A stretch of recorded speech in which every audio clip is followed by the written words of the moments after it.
Daniel Herrero est avec nous, bien sûr. 0826 300 300. Vous nous posez vos questions et nous sommes là pour échanger avec vous. Daniel, sur d'abord ce résultat de Montpellier battu une nouvelle fois à domicile et qui quand même a de plus en plus le vertige, en regardant quand même le précipice, la Pro D2. C'est incroyable de voir une équipe avec autant de noms sur le papier, quand même de l'énergie sur un match comme aujourd'hui, et qui est encore battu. C'est vraiment la mauvaise spirale.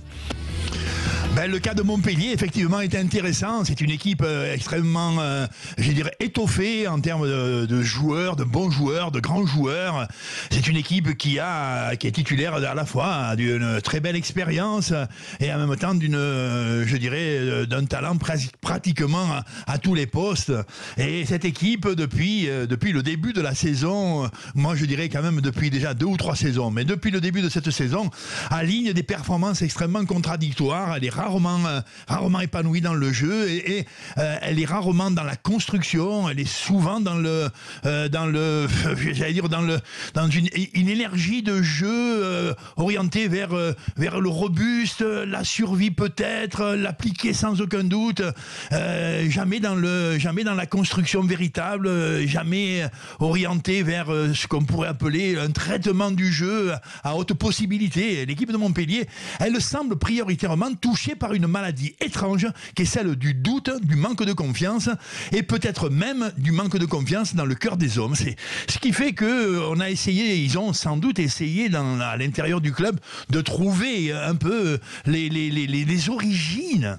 Les origines de je ne sais pas dire de ce mal-être, mais plutôt de cette composante psychologique qui freine, qui inhibe l'équipe et qui ne donne quasiment jamais de jeu épanoui. Ça s'est à un moment porté, il n'y a pas si longtemps que ça, sur des responsabilités attribuées au staff, au coach, qui semblaient ne pas amener peut-être la sérénité, la confiance, la robustesse, l'espérance, je dirais, dans le travail et le traitement du jeu. Le changement autour de Javier Garbajosa est parti au frigo. Philippe Saint-André est arrivé à la gestion et l'équipe continue à garder ces mêmes troubles qui amènent doute et fébrilité dans le jeu. En l'occurrence, au bout de cette vie collective, il y a faiblesse, pauvreté et en même temps l'incroyable rendez-vous presque permanent avec la malchance.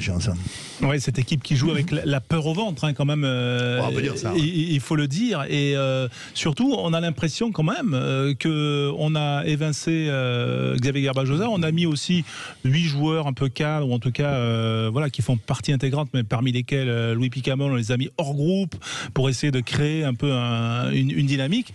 Et là, ces joueurs-là, on peut pas dire qu'ils essayent pas, parce que moi, j'ai pas l'impression quand même qu'ils se cachent sur ces matchs-là. Mais ça ne fonctionne pas, Alexandre. Ouais, non, ça ne fonctionne pas. Et moi, pour le coup, je prêche un peu pour la paroisse Sud Radio. Je le fais pas souvent, mais là, pour le coup, je me permets. Julien Thomas, la semaine dernière, dimanche dernier, dans notre conseil de classe, qui dresse un avertissement à cette équipe de Montpellier. Cette semaine, on a entendu en conférence de presse que du Julien Thomas. Vraiment, l'intégralité de la conférence de presse de Montpellier, c'était Julien Thomas a dit ça, que ce soit Benoît Payoug, ancien joueur, bien sûr, et ancien entraîneur aussi de Montpellier. Figure historique de ce club de Montpellier. Benoît Payoug ou Fulgence Ouedraogo, on parlait que de Julien Thomas et non pas de jeu, ni d'abnégation, ni rien que quoi que ce soit cette semaine. Et en fait, c'est peut-être, on s'était dit hier, et Julien Thomas le disait, le problème c'est que s'il parle autant à mon sujet, c'est qu'il y a un souci, parce que là il faut qu'ils parlent d'eux-mêmes, il faut qu'ils parlent du courage du collectif. S'ils font une fixation sur moi, c'est pas comme ça qu'ils vont gagner des matchs. Bon, ça fait partie aussi de tous ces problèmes-là. Le petit regard de Benjamin quand même sur ces périodes-là, parce que vous, à Clermont, si ma mémoire est bonne, Benjamin, vous avez vécu aussi une saison un peu cata là, en 2018, c'est ça, je crois, ou après le titre. Après le titre, on parlait avec du trophée Andros et du lest post-titre. Nous, ça a clairement été ça. Ça a été une intersaison mal gérée. Ça a été des joueurs qui sont revenus avec moins d'envie, moins de faim, autant de talent, autant de autant de personnalité, autant de qualité humaine, mais juste un petit peu moins d'envie, un petit peu moins de goût de s'y donner. Et au final, ça donne une saison médiocre. Ça donne 19 blessés en moyenne par match. Ça donne une saison où on se qualifie par miracle en quart de finale de Coupe d'Europe, mais qu'on perd contre le Racing à la maison et qu'on finit à ne pas se qualifier en phase finale du championnat. Donc évidemment un échec, on ressent des critiques particulières. Ce qui est intéressant de distinguer quand même dans tout ce marasme dont on parle, parce que c'est une tristesse absolue de voir la qualité qu'il peut avoir, les investissements financiers qu'il y a à Montpellier et de voir le rendu. Là où Daniel a complètement raison, c'est que Montpellier quand même ça fait des années qu'ils nous impressionnent pas par leur faculté de création. Jamais on se dit Montpellier a créé un nouveau rugby, ils ont réussi à créer un truc qui est juste révolutionnaire, qui est dynamique, qui est moderne, qui est différent. Montpellier, c'est des super joueurs de rugby, un gros centre de formation qui malheureusement pour l'instant ne porte moins de fruits que d'habitude, mais en tout cas une grosse école de rugby, une grosse fierté régionale avec un président qui a mis beaucoup de sous, mais finalement un stress absolu, conséquent, quotidien, qui a l'impression qu'il paralyse les mecs. Donc oui, Xavier Garbajosa a été sacrifié parce qu'il fallait créer un électrochoc, etc. Mais Philippe Saint-André, le premier, disait c'était lui ou c'est moi ou c'était les deux. Quoi qu'il arrive, il fallait faire quelque chose. Ouais, mais donc, moi, ce qui me dérange et ce qui franchement qui m'inquiète là-dedans, c'est que, comme l'a dit Daniel, ils n'ont rien créé depuis des années. Ils se sont assis sur la qualité des joueurs et finalement des choses. Donc ça, c'est la détresse des Montpelliérains, c'est ça. C'est qu'ils ne créent pas, ils ne changent pas quelque chose de différent. Et pourtant, Dieu sait qu'il y a du talent dans cette équipe, qu'il y a des très bons mecs, qu'il y a une région qui adore son club et qui a envie de faire quelque chose, des choses extraordinaires. Et puis la dernière chose, c'est Julien Thomas. Julien Thomas, lui-même, a reconnu quand même qu'il allait trop loin parce qu'il a laissé parler son cœur. Donc le problème, c'est pas le fond des choses qu'il dit, c'est la façon dont il est dit. Et c'est normal qu'évidemment, quand on parle entre amis de choses qui peuvent être difficiles à avaler dans les médias, que Fulgence et que ses anciens collègues de Montpellier réagissent. C'est complètement normal. Et même lui-même le dit. Mais c'est le cœur qui parle. S'il y en a un qui est légitime pour parler de Montpellier, c'est Julien Thomas. Il connaît de l'intérieur ce club. Il sait précisément de quoi il parle. Donc, tant que c'est le cœur qui parle et que c'est pas de la méchanceté pure et gratuite, moi ça me dérange pas. Daniel, quand même, oui. La solution là voilà, on a changé l'entraîneur, on met les joueurs un peu emblématiques un peu au frigo. On fait quoi ? On cloître le président. C'est quoi la solution là ? Je le dis en plaisantant, mais c'est pas évident là pour Philippe Saint-André de trouver des solutions en fait. C'est des situations particulière là. Oui, là on est dans une dynamique, j'allais dire, de haute complexité morale et psychologique.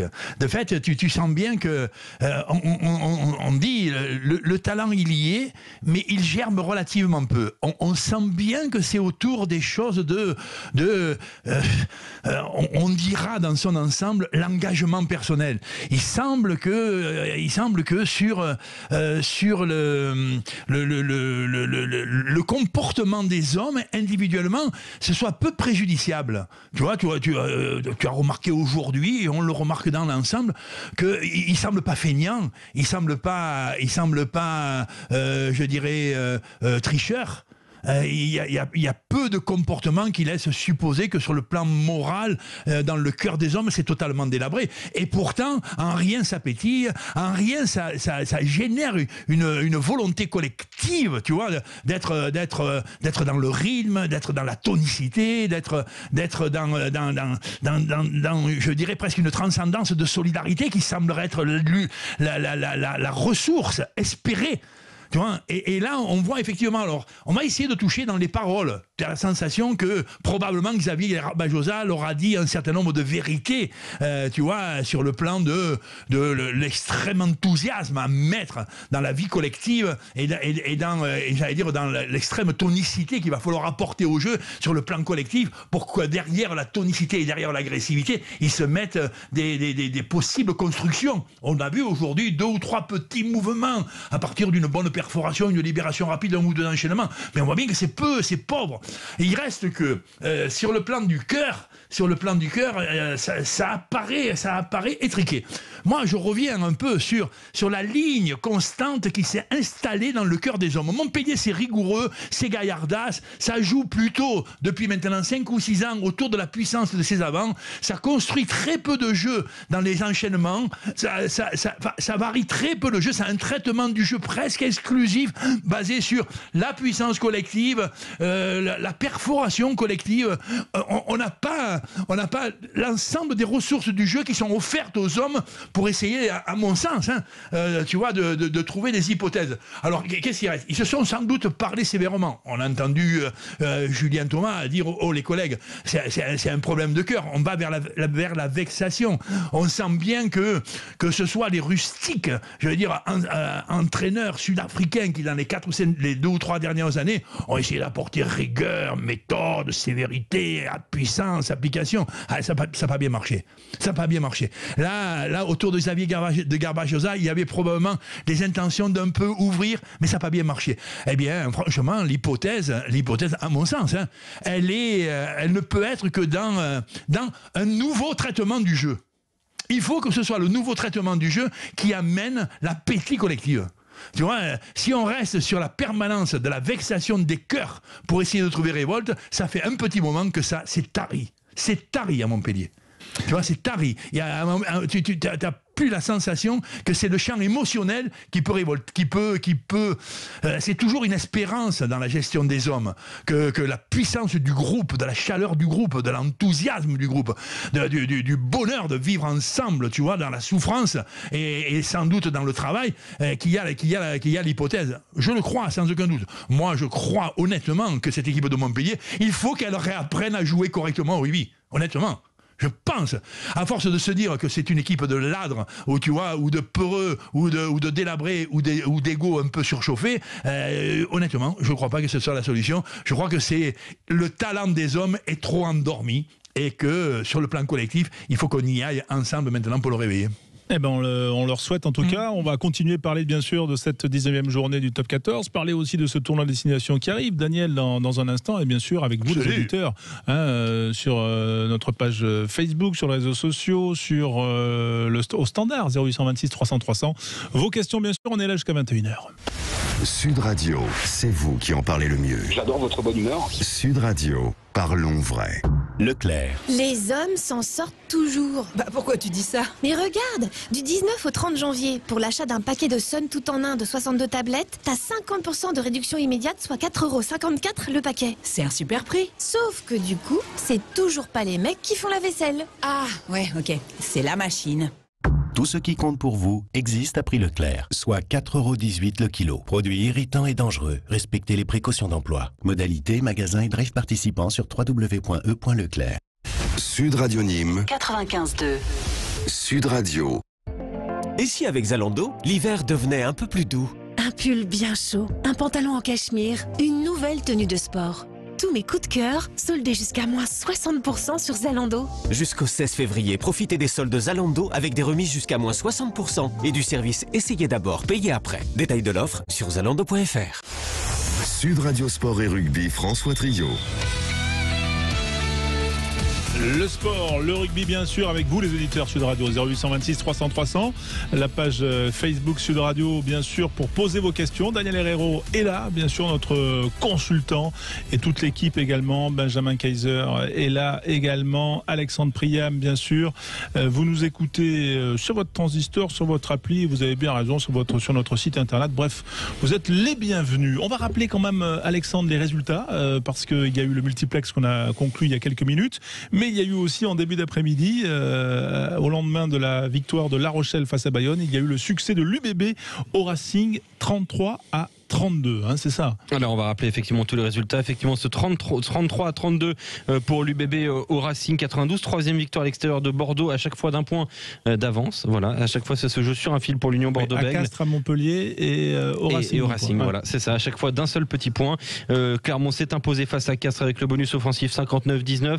Victoire aussi très très large de Toulouse avec le bonus offensif 59-0 à Agen. Et puis la victoire de Lyon à Montpellier 21-16, point de bonus défensif pour les 1-0 le thé. Voilà pour les résultats. Daniel, est-ce qu'il y avait, au-delà de la mésaventure Montpellier-Rennes, dont on a parlé ces dernières minutes, un fait marquant que vous vouliez faire ressortir de ce début de 19e journée avancée, puisque normalement on aurait dû parler Coupe d'Europe ce soir. Absolu. Mais bon, cette journée de championnat, malgré tout, elle est intéressante. Et on a vu 2 ou 3 matchs pour l'instant qui sont dans un classique, je dirais, déroulement de championnat, avec des matchs à relief relatif. Mais l'énigme Montpellier-Rennes est passionnante, je dirais. Tu vois, et c'est elle qui nous a occupés jusqu'à maintenant. Et dans la journée, quand même, cette première partie de ce week-end de top 14, on peut pas enchaîner sans dire quand même que la victoire de l'UBB au Racing, elle est intéressante. Et évidemment, pour le club de l'UBB qui engrange des points précieux, et elle est extrêmement suspecte, ou tout au moins étrange, ou tout au moins délicate, pour ne pas dire douloureuse, pour l'aventure du Racing, qui vient de perdre donc 2 fois consécutivement dans sa maison, dans son aréna sacré, et en même temps avec probablement quelque chose qui touche aussi un peu la même problématique, différente quand même que celle de Montpellier, où à l'heure actuelle le jeu du Racing, cette équipe incroyablement étoffée, tu vois, cette équipe présentée comme étant à très très haut potentiel, tout azimut, et évidemment titulaire quasiment du rôle de favori pour ce championnat, y compris dans les compétitions européennes, fournisseuse pour l'essentiel de 5 ou 6 joueurs majeurs du 15 de France, et que cette équipe du Racing, elle-même, en s'appauvrissant un peu au niveau de son jeu, en perdant un petit peu de l'enthousiasme dans le sens des relations et de la jovialité collective, elle est en train de faire un peu le dos rond et de perdre, j'allais dire, non pas le fil de son jeu, mais enfermée qu'elle me semble être dans un jeu à la fois tellement ordonné et sans aucun doute basé que sur l'application, la méthode, je n'ose pas dire la pauvreté ou la sobriété, mais elle est allée se faire marron aujourd'hui avec presque quelques traits de beauté par cette équipe de l'UBB qui, elle, jusqu'au bout, est restée assez enthousiaste. Quand on sait que le Racing en a gagné 3 ou 4 à la dernière minute, là, ils viennent d'en perdre 2 ou 3 à la dernière minute, ce qui fait quand même que sur l'allure générale, le Racing s'en sort bien en étant à la 3e position du championnat. Oui, c'est vrai, effectivement. Et on soulignera aussi les 20 points de Mathieu Jalibert. On en a parlé un petit peu plus tôt dans l'après-midi. Kaler est avec nous, auditeur qui nous appelle du Pays Basque. Bonsoir Kaler. Kaler. Bonsoir. Bonsoir Daniel. Salut Kaler, je te salue Bemba. Bon, mais justement, moi j'ai envie de poser une question simple. Je crois que Montpellier, depuis un bon bout de temps, ils ont un président. Ce président, c'est lui qui décide de tout, qui décrète tout, qui vire tout en chacun. Est-ce que c'est pas lui le problème? Daniel. Bon, là, on rentre. c'est pas politique, non, c'est pas politique. Non, tu as raison. Il a une légitimité. Ta question a une légitimité. Absolument, dans l'aventure d'un club, tu vois, j'allais dire, la structure du pouvoir, quoi. Du pouvoir divers. Absolument. Voilà. Bon, là, tu as un pouvoir humain, tu as un pouvoir financier qui est plutôt. Le pouvoir humain, ça veut dire c'est lui qui recrute, c'est lui qui choisit, c'est lui qui élit les joueurs, c'est lui qui nomme les entraîneurs. Bon, donc c'est incontestable qu'autour de ce potentiel de décision, il y ait des réflexions. Il semble que Montpellier, on voit bien les problèmes de type sportif, mais on voit bien que les problèmes nous semblent être d'ordre psychologique, relationnel, tu vois. Et je pense que, comme toi sans doute, qu'il y a quelque part quelque chose qui nous semble être, qui relève de la performance et la loi, l'application et l'unique mode de fonctionnement des hommes, l'économie, tu vois l'économie est un peu au centre de l'aventure. Il y a quelque chose de un peu qui nous semble pas des plus humanisés dans cette aventure de Montpellier. Daniel, disons les choses simplement, laissons le sportif faire son travail, tout en le contrôlant financièrement si on veut, mais laissons les gens qui s'occupent du sport faire du sport et du sport, quoi, tout simplement, quoi. Ouais. Ça c'est le désir historique de l'aventure des sportifs. S'il vous plaît, laissez le jeu, laissez le traitement des hommes qui jouent. Mais est-ce que c'est encore possible ça, Daniel, avec quelqu'un qui quand même est généreux avec son club depuis 10 ans, hein? Absolument, il est même généreux avec l'équipe nationale. Non, j'ai envie qu'il n'a pas été généreux, non. Mais il faut savoir que... C'est très bien, mais attendez, mais avoir une chape de plomb sur tout ce qui bouge, du moins c'est mon sentiment. Ouais, alors, ce qui se passe avec Moed Altrad, c'est très simple. Il recrute des stars sans même consulter son entraîneur en chef. Hein. Parlons de faits. Par exemple, quand il recrute la saison dernière Cobus Reinhardt et André Pollard, et il informe tout le monde quand tout est déjà signé. Il n'a même pas consulté, même pas émis l'hypothèse. Combien il a eu de managers et combien il a eu de... Oui, c'est ça. Il s'est souvent entouré de gens qui semblaient de haute compétence. Et si tu regardes les entraîneurs de Montpellier depuis 5 ou 6 ans ou 7 ou 8 ans, c'est quand même des kings et des tops. Est-ce qu'il les consulte a priori, il semblerait que non. Mais tu vois une ligne directrice qui est tu te la fermes, tu joues, tu gagnes tes thunes et à partir de là, on verra bien, quoi. Voilà. Et si t'es pas bon, tu partiras au frigo. Voilà, tu vois. Et tu sens bien que là... on n'est pas dans la dynamique la plus enthousiasmante sur le plan des relations humaines. Ça semble, l'équipe de Montpellier nous semble jamais être dans une aventure. Elle nous semble être dans un travail permanent, tu vois, avec je ne sais pas dire l'économie, hein, mais le pouvoir total du boss, y compris dont on sait je ne serai pas d'une sévérité excessive, mais dont on sait que son potentiel connaissance du jeu, c'est pas sa référente numéro 1, quoi. On est à peu près formel que sur le domaine des échafaudages, il est au top peut-être même de la planète. Tu vois, mais c'est vrai. Et on sent aussi qu'il a un peu le goût de venir voir un peu sur le terrain ce qui s'y passe. Je le sens pas de fétidité relationnelle et humaine. Je le sens pas, mais on sent bien que ça génère pas joie et enthousiasme. Ça génère application. Tu te la fermes, tu joues et bonsoir. Voilà. Le résultat, il est là. Hein. Justement, mais si on parle résultat, tiens, Calais, puisque vous appelez le Bayonne, l'Aviron Bayonnais hier battu largement à La Rochelle. Hein. Yannick Bru a eu des mots durs. Hein. Attendez, je vais pas te ça. Je suis Bayonnais depuis beaucoup de temps ici, mais je suis d'origine toulousaine, donc je suis stadiste. Aujourd'hui, on a gagné le 50 combien 59-0. 59-0. On a des réactions sur les réseaux sociaux. Je suis bayonnais quand même. Hein. On a des réactions sur les réseaux sociaux, notamment sur Montpellier, de Neptune Rock 17 qui dit le MHR paye l'incohérence d'Altrad et les années White. Un challenge européen a été remporté, mais l'apport de joueurs sud-africains sans culture du club, sans l'amour du club, pose problème. Je voudrais quand même faire réagir Benjamin Kaiser. Allez, Benjamin, qui connaît bien le sujet. Benjamin Kaiser, quand même, qui a arrêté il y a peu, justement. C'est pas évident de faire venir ces joueurs étrangers. J'adore ce mec en plus. Benjamin Kaiser, moi j'aime beaucoup parce que ses analyses, premièrement. Ah non, mais c'est vrai, ses analyses, et même quand elle était joueur au Stade de France, il y a clairement tout ça là, je l'ai suivi depuis.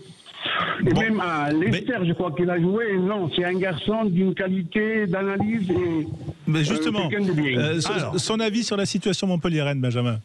Merci, déjà c'est très gentil du compliment. Le seul problème que j'ai dans tout ça, c'est que il y a une réalité économique du fait que heureusement que Moed Altrad est là avec son gros chéquier pour soutenir le Montpellier à l'heure actuelle. On est déjà tous contents. La seule différence que j'ai, le seul bémol que je mettrais, là où je suis d'accord, c'est que l'incertitude, le stress, la possibilité que le président décide d'une signature, décide d'un revirement de situation quant à une élection d'un entraîneur ou d'un joueur ou même, ça c'est quand même pesant. C'est usant. De quoi? Non, mais par contre, là, ce que je veux dire par là, c'est que Moed Altrad, il a jamais viré une équipe qui gagnait. C'est pas quand même quelqu'un d'inconscient qui est capable de sur un fait juste pour assumer asseoir son assise décisionnelle, va décider de dire je vais virer tout le monde, etc. Donc pour l'instant il draine depuis un moment de pauvres décisions. J'aimerais savoir d'ailleurs par qui il est conseillé, parce que son manque de connaissances rugby doit bien le compenser par quelqu'un. J'aimerais savoir par qui il est conseillé, etc. Mais cette situation elle est quand même très compliquée. J'en veux autant à Moed Altrad pour peut-être sa pauvre gestion que je lui suis reconnaissant du fait qu'il soit capable d'investir autant d'argent dans la fédération et dans le club de Montpellier, parce que heureusement qu'il est là pour ça. il faut pas lui faire porter non plus toute le poids de la responsabilité des échecs à répétition. Là où je suis d'accord, c'est que Montpellier manque de direction, manque d'âme, manque peut-être de mordant au milieu. Il manque pas de fierté régionale, manque pas de structure, manque pas d'économie et surtout ne manque pas de talent parce qu'il y a des joueurs extraordinaires au milieu de tout ça. Mais moi là où j'en veux aux joueurs, c'est que j'aimerais qu'ils montent à la guerre avec leurs dirigeants. Si jamais ça leur va pas ce qui se passe, si jamais ils sont pas contents des clashs, si jamais ils sont pas contents des entraîneurs, j'aimerais que ça vienne de l'intérieur plutôt que ce soit imposé du dessus, parce qu'au final c'est quand même des décisions qui sont importantes, qui sont pensées, qui sont réfléchies, qui franchement sont pas complètement idiotes du tout. Mais j'aimerais que ça vienne de l'intérieur plutôt que ce soit imposé du dessus. Daniel, ce que dit Benjamin, ça renvoie quand même, on va dire, le rôle du joueur. Ce n'est pas un salarié lambda. C'est-à-dire, c'est pas quelqu'un qui applique une décision, c'est quelqu'un qui est porteur d'une responsabilité, celle de son équipe, de son club, de son maillot. Et voilà, un joueur n'est pas un salarié, on va dire lambda. On est d'accord ? Oui, on est d'accord, mais enfin, c'est quand même malgré tout un salarié. Et après, l'allure générale de la gestion du club montre, tu vois, si c'est les joueurs de Montpellier qui disent le plus souvent on a fait le job ou il faut qu'on fasse le boulot, tu vois, si c'est dans leur bouche que s'exprime le plus cette terminologie-là, ce mode d'être dans le club. Ce labeur. Ouais, c'est ça. Je suis dans le labeur, je suis pas dans le cadre d'une mission, je suis dans le cadre, je fais ma fonction. On a la sensation, effectivement, c'est quand même pénible de ressentir qu'il y a évidemment beaucoup de moyens. Enfin, et c'est merveilleux. Qui pourrait dire que la générosité d'Altrad, elle est, je ne sais pas le fondement de cette générosité-là, mais incontestablement, elle existe sur le plan de l'économie. Les joueurs de Montpellier sont sans doute parmi les joueurs les plus payés de France, et on sait bien aussi qu'ils ont un niveau de recrutement extrêmement élevé. Après, il reste alors tu poses le problème j'allais dire, est-ce que le mercenaire peut aimer le pays où il est? Est-ce que celui qui gagne de l'argent peut être à autre chose que à la mission d'apporter son labeur, son application? Est-ce qu'il peut être dans une aventure humaine qui soit plus pétillante? Oui. Le sportif est un joueur, et le mot joueur, il porte une force considérable. Si tu me dis que le sportif est un travailleur, je dis il me semble que sur Montpellier, c'est un peu comme ça que ça fonctionne depuis assez longtemps, et que il est peu joueur, il est peu ludique, il est peu enthousiaste. Mais on l'a vu à des périodes diverses, mais ça fait quand même assez longtemps que ça y est pas, que la chape de encore une fois, quoi, je ne sais pas, il est assez difficile de dire que le mode d'ensemble, il est vers travail et tais-toi, ou fais ce qu'on te demande et ferme-la, tu vois, apporte ta gaillardise, ta robustesse, et après, pour ce qui est de ta jovialité, de ton impertinence, de ta liberté d'être, ça on verra plus tard, quoi. Je sais pas, il est quand même pénible de constater qu'avec tous les moyens de A à Z, Montpellier est l'équipe qui ennuie le rugby français depuis le plus longtemps, quoi, voilà. Oui, c'est vrai. Et effectivement, pas de victoire depuis le 4 décembre pour les Montpelliérains. 6 défaites en championnat. Les Héroltais, vraiment, qui sont 13e du classement et qui posent effectivement beaucoup de questions. Kaler, on va vous remercier d'avoir été avec nous. Kaler, à bientôt. En direct. Merci à vous. Adieu, Daniel. En direct sur Sud Radio. Bonne soirée. C'était un plaisir. Et allez, l'Aviron, le stade et toutes les équipes que vous suivez, Kaler. Allez, adieu. Merci.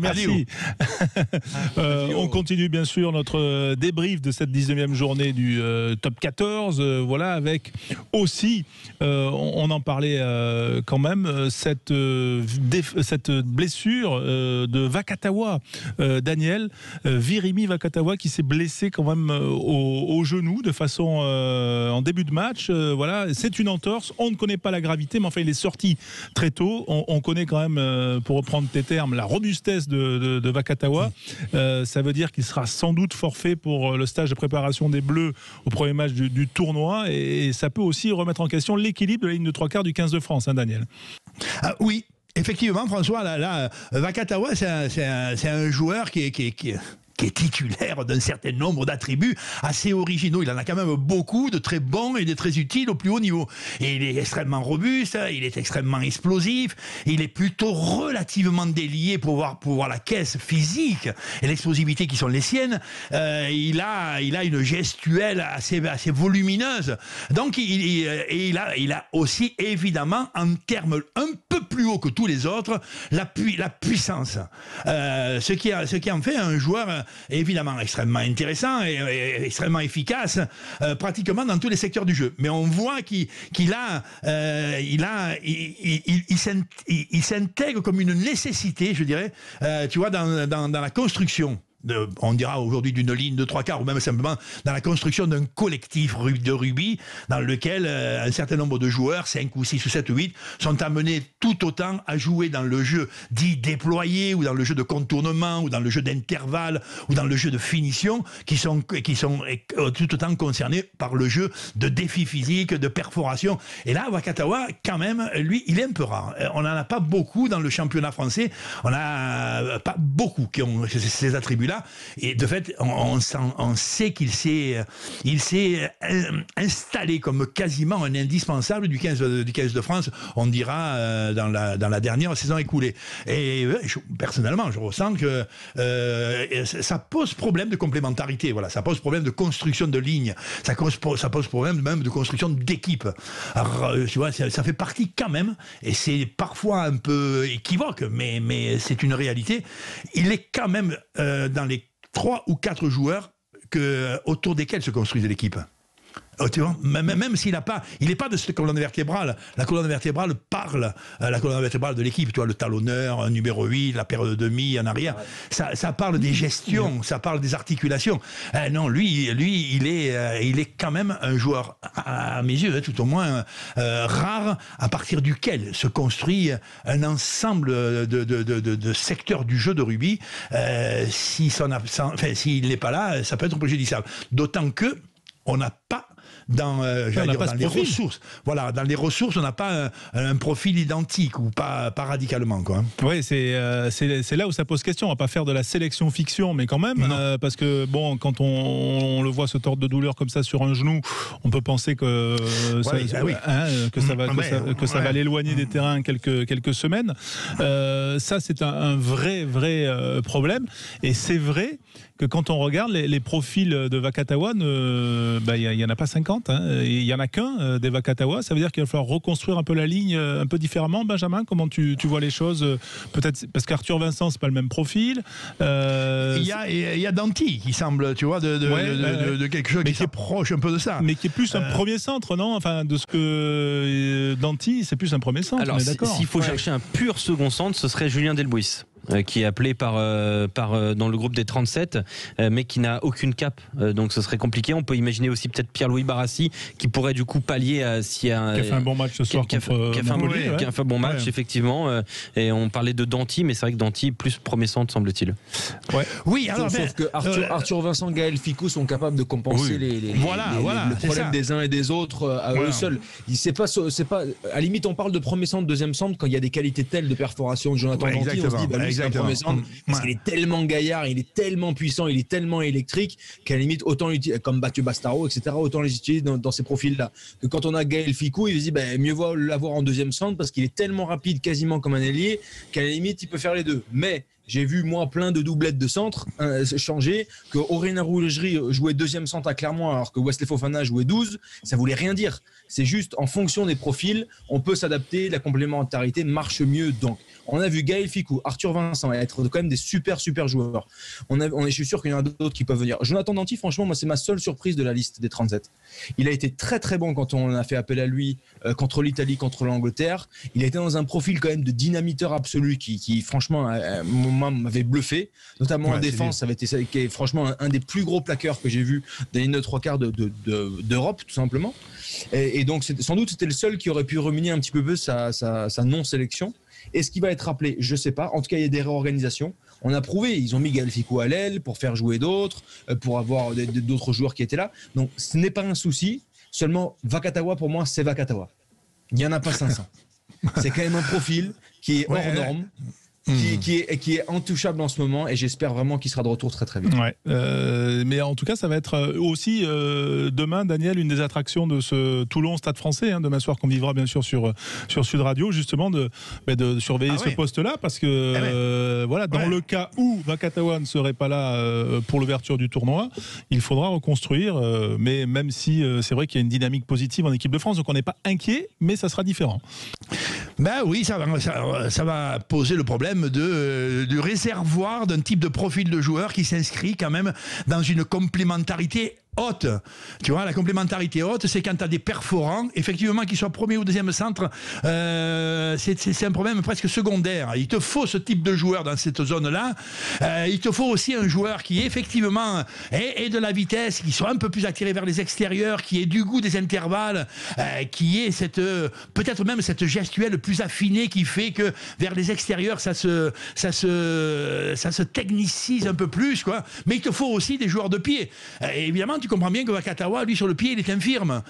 Tu vois, mais non, mais c'est pas une méchanceté. Mais tu vois bien aussi que Gaël Fickou, c'est pas son point fort, mais il a un peu du goût. Il sauve un peu la mise sur le petit rasant, sur le petit par-dessus. Tu vois, et on voit que la préoccupation va être trouver une complémentarité où le secteur perforation soit pas trop altéré, le secteur défi, le secteur, je dirais, tambour, tu vois, d'occupation d'un certain type d'espace, de milieu du terrain ou de proche des lancements. Là, il en faudra, quoi. D'où Danty, il me semble, un peu devant. Après, on voit bien que derrière, il arrive peut-être un peu Martin, peut-être un peu Barassi, mais c'est déjà des profils un peu différents. Delbuis, il me semble un peu plus loin. Et malgré tout, c'est une des énigmes les plus complexes à l'heure actuelle de la construction de l'équipe de France, je pense. Oui, effectivement. On a quand même été rassurés ce soir par le retour de François Cros. Voilà, bon, oui, c'est autre chose. Ça s'est bien passé, mais ça fait partie des bonnes nouvelles du jour. Voilà, justement, tiens, pour faire le lien avec cette défaite large des Agenais, 59-0, la promenade de santé des Toulousains qui, je crois, n'ont pas tenté ou quasiment pas tenté une seule pénalité du truc, c'était quasiment comme un entraînement. Est-ce que les difficultés à Genève, 15e défaite, aujourd'hui faut-il le rappeler en 15 matchs, 15 journées, est-ce que ce ne serait pas le moment d'essayer de penser une autre formule, Daniel, du top 14, je sais pas, peut-être un top 12, un top 10, essayer de penser les choses différemment, non, vu la période? Dans le contexte, dans le contexte, il y a est-ce qu'à 14, alors la formulation, je dirais, est-ce qu'on n'entraîne pas un ou deux qui sont toujours, depuis maintenant le top 14, toujours assez loin ou très loin? Dans les temps écoulés, on voit bien que le 13e et le 14e du championnat top 14 est assez loin. Est-ce qu'en conséquence, on ne pourrait pas se dire retaillons un peu le grand volume, d'autant qu'on voit arriver en conséquence d'autres richesses de la réduction. Tu vois, les dates, l'économie de le thème de la santé du joueur, le thème même peut-être de l'appétit de la compétition. Et évidemment, le match Agen, il vient d'en perdre 14, tu vois, 14 ou 15 matchs d'affilée. On voit bien que ils sont pas totalement délabrés sur le plan moral, bizarre. Et ils gardent quelques petites fraîcheurs avec leur histoire de considération du jeu, et notamment du jeu de mouvement. Mais c'est quand même très altéré sur la puissance, c'est très altéré sur l'engagement défensif, c'est très altéré sur la constance de l'effort. C'est vrai qu'aujourd'hui, le Stade toulousain, il n'a pas tenté les pénalités parce qu'à la 3e minute, ils avaient marqué déjà 2 essais, le match était en main. Et là, on voit bien que nous sommes sur un type de compétition et qui devient inintéressante. Daniel, quand même, des mots assez incroyables de la part d'Antoine Miquel en conférence de presse à l'issue du match. Antoine Miquel, joueur du Stade Toulousain formé à Agen, qui dit quand je vois le comportement de certains joueurs agenais sur le terrain dès le début du match, ça fait chier, ça parlait, je voyais des sourires jusqu'à la fin du match.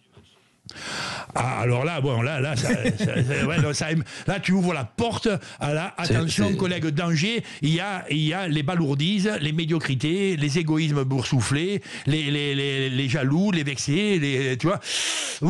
Quand ça se déclenche à l'intérieur, évidemment, si sur le terrain si sur le terrain, tu vois, l'adversaire, en l'occurrence Mickaël, qui est quand même un jeune de formation, je ne veux pas dire de cœur, parce qu'il est devenu un très beau Toulousain, hein, mais si lui, il perçoit ou il remarque l'ironie, l'espièglerie malsaine, s'il remarque l'abandon, tu vois, l'abandon de façon trop conséquente, là c'est dramatique. Là, ça veut dire que c'est vermoulu.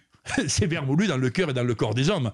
Et ça voudrait aussi dire que l'abondance, ce qu'on sent et ce qu'on ressent et ce qu'on craint quand on est dans l'aventure du sport, mais l'abondance de la défection, de la défaite surtout, l'abondance de la tristesse que génère la défaite abîme le cœur des hommes. L'équipe d'Agen, il me semble qu'elle le tient encore un peu avec la considération morale de ce que fut sa culture. Tu vois ? C'est-à-dire qu'à Agen, ça continue à essayer de jouer. Et Pierre Fouissac qui en a remis une couche, centre du Stade Toulousain formé à Agen, qui dit très rapidement, on a vu dans leurs yeux qu'ils ont baissé les bras, qu'ils n'étaient pas prêts pour faire un match. Ça a été trop facile pour nous. Alors je me méfierais quand même un petit peu. Tu vois, c'est quand même deux Toulousains anciens Agenais qui désignent quand même. Hein. Voilà. Mais ils sont partis d'Agen. Ils sont maintenant à Toulouse, dans lequel a priori le climat moral est un peu différent et les perspectives de gloire sont quand même décuplées ou nettement meilleures.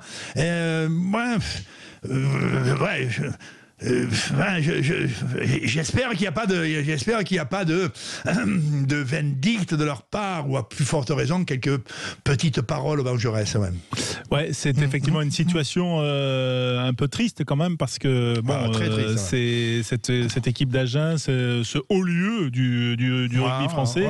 On est malheureux quand même pour les hommes qui sont derrière ce club, Jeff Fontenot notamment le président, et Régisson qui a pris la relève, et on en a parlé la semaine dernière avec Christophe Lossuc, qui nous a fait l'amitié d'être avec nous samedi soir dernier. On va aussi aborder un point, parce qu'on l'a abordé un petit peu plus tôt dans l'après-midi, mais Daniel, ton point de vue nous intéresse, et les auditeurs de Sud Radio aussi, sur la tenue éventuelle d'un tournoi des 6 nations, l'appel du pied de Jackie Lorenzetti pour faire une bulle à l'Arena 92, le tournoi des 6 nations, 15 matchs regroupés à l'Arena, 6 hôtels autour de la Défense, et d'essayer un petit peu d'organiser ce tournoi des 6 nations. Est-ce que toi tu verrais ça d'un bon œil ?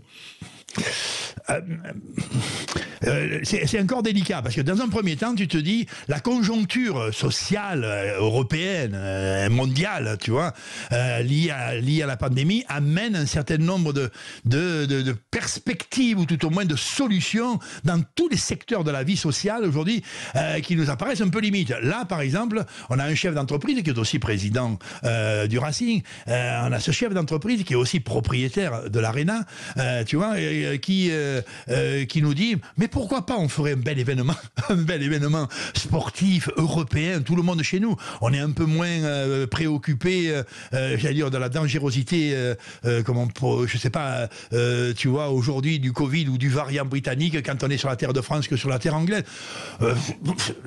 Ça nous met pas une répulsion d'évidence. Ça nous met pas une répulsion d'évidence. J'ai la sensation que, en perspective, la bulle, tout le monde ici, personne bouge.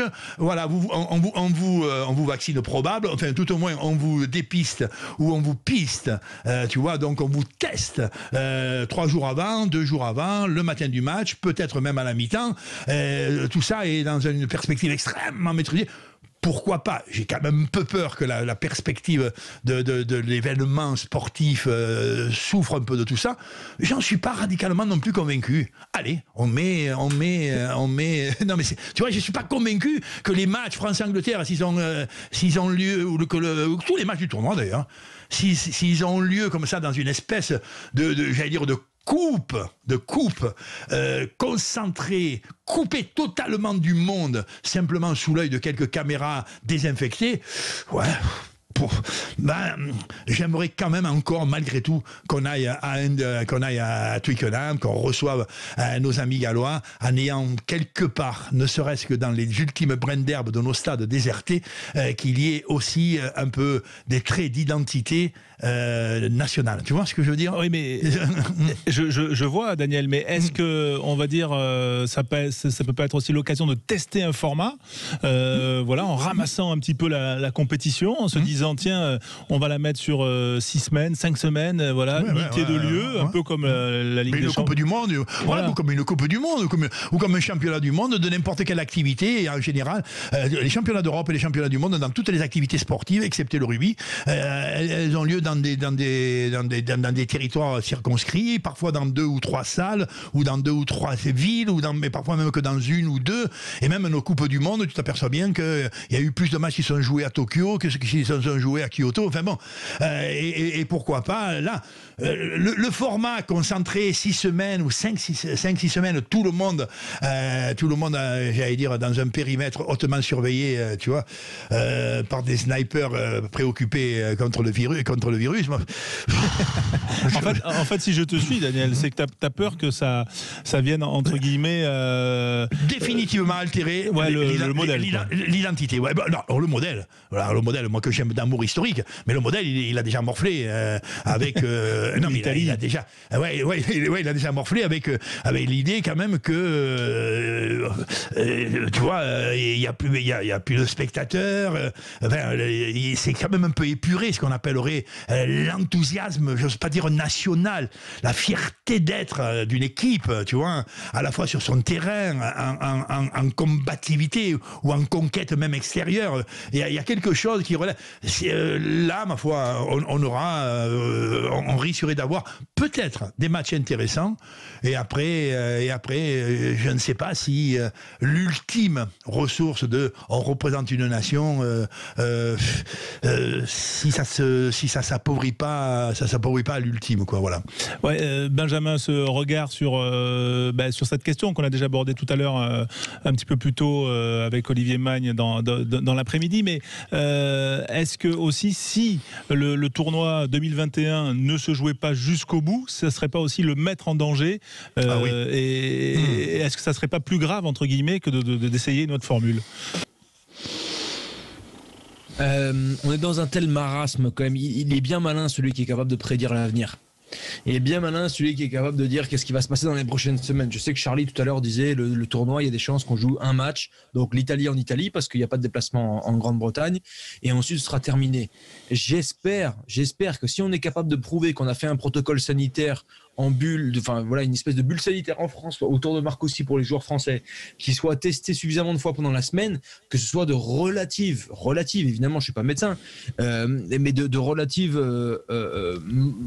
sans danger relatif en tout cas, que de les faire déplacer en Grande-Bretagne s'il n'y a pas de spectateurs, s'ils restent en début une fois qu'ils sont accompagnés là-bas, et encore une fois, si le protocole est adapté. Maintenant, j'espère d'ici quelques semaines qu'on va pouvoir respirer un tout petit peu plus, que le nombre de vaccinations va s'augmenter et qu'évidemment qu'on va pouvoir voir un petit peu la lumière au bout du tunnel. Maintenant, là où Daniel a complètement raison, c'est sur ce qui est drôle quand même dans ces moments de complexité absolue, quand on jongle entre étiqueté sportive et économique, et enjeux économiques forts, qu'on jongle entre un président de club qui a une casquette de président de club, qui a envie de sauver son club, qui a envie que son club soit représenté de la plus belle des manières, puis finalement qui met une autre casquette presque d'entrepreneur, de chef d'entreprise, de propriétaire d'un stade pour proposer au tour destination de venir chez lui. Est-ce qu'il a dit qu'il allait être du bénévolat? Est-ce qu'il a dit qu'il allait le donner gratuitement, la U Arena pour la bulle sanitaire? J'en suis pas si sûr. Et donc évidemment que c'est quelque chose de très très compliqué. On jongle en ce moment, on découvre d'autres facettes, et en même temps il le dit tout en interpellant Bernard Laporte en disant que c'est sa décision. En gros, disant que si le tournoi ne va pas au bout des choses, ça aurait été de la faute de Bernard Laporte parce qu'il n'a pas saisi la main tendue de Jackie Lorenzetti. Donc moi je trouve ça, tout est tordu. Très clairement, tout est tordu. Celui qui est capable de prédire l'avenir, celui qui est capable de prédire l'avenir est un menteur. On ne sait pas ce qui va se passer dans les prochaines semaines. Là où je suis d'accord avec Daniel, c'est que même un stade vide, moi je préfère aller jouer les Anglais à Twickenham, même vide, que les jouer dans un stade lambda qu'on ne connaît pas, dans une salle fermée, avec un toit qui est une salle magnifique, mais c'est une salle de spectacle. C'est une salle de basket géante. Voilà ce que c'est. Ouais. Et c'est un produit magnifique, qui est sublime, mais qui n'a rien à voir dans l'historique du tournoi destination. Rien. Donc pour moi, ça n'a rien à y faire. J'ai l'impression, Daniel, que vous êtes bien d'accord là. Ouais, je ressens ça, très honnêtement. Alors je préfère quand même que ce soit Lorenzetti qui l'ait proposé, que ce soit Altrad, tu vois, ça aurait été encore plus suspect en matière de relations avec le tissu international et l'économie qu'il peut y avoir avec. Non, je ne sais pas, ce que j'observe du monde, hein. Mais quand même, me semble-t-il, il faut faire attention quand tu mets des doses de morale, à plus forte raison dans des périodes d'une grande complexité où il faut un peu tout sauver. Il faut un peu sauver malgré tout la belle aventure économique parce qu'elle est vitale pour le destin des hommes. Il faut sans doute aussi un peu sauver malgré tout la morale sportive. Il faut proposer quelque chose qui ressemble à une aventure sportive où des hommes luttent à partir de talents divers dans un spectacle qui peut réjouir à la fois celui qui le vit et celui qui l'observe, qui le regarde. Moi, j'aime quand même l'idée, notamment dans la haute considération que je peux avoir de cette aventure qu'est le Tour des Nations, qui a un siècle et demi d'âge et qui porte à mes yeux quand même peut-être une des plus belles âmes de l'aventure internationale du rugby mondial.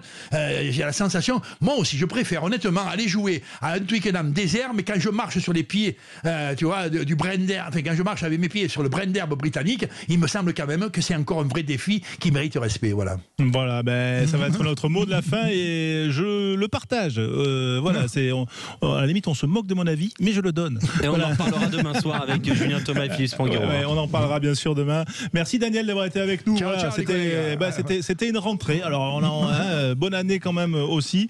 Bonne année à tous. Et même si ce sont les derniers jours de janvier, on se retrouve très vite sur l'antenne de Sud Radio. Merci Benjamin d'avoir été avec nous et merci à vous les auditeurs de nous avoir été toujours fidèles. À demain, 14h, 17h et 20h, 23h sur Sud Radio. À demain. Bonsoir.